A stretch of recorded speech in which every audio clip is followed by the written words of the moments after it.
Diwang matalayang pinagtibay ng Kongreso sa pagsaysayang simbahan ng Barasway. Sa puso ay ating pagtibayin, kung bagawang gagao at nagtitihim, ang nakila natin simulahin. Ngunit sa damdamin ay buhay pa rin.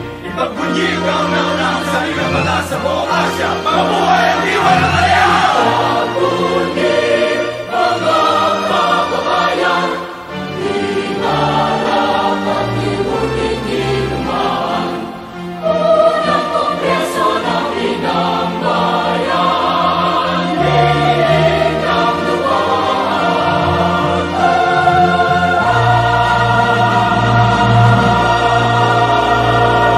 Kalayaan sa pagsamba! Kalayaan sa pagtitipon! Kalayaan sa pamahayag! Kalayaan sa pagtimbang! Kalayaan sa edukasyon! Kalayaan magkaroon ng ari-arian! Kalayaan sa mag-iba ng biglaan! Kalayaan sa malay magpula sa pamahalaan! Sa pagbukas ng templo ng batas na ito, bubuksan ng bansa ang puso sa pinakadakilang mithiin ng kalayaan.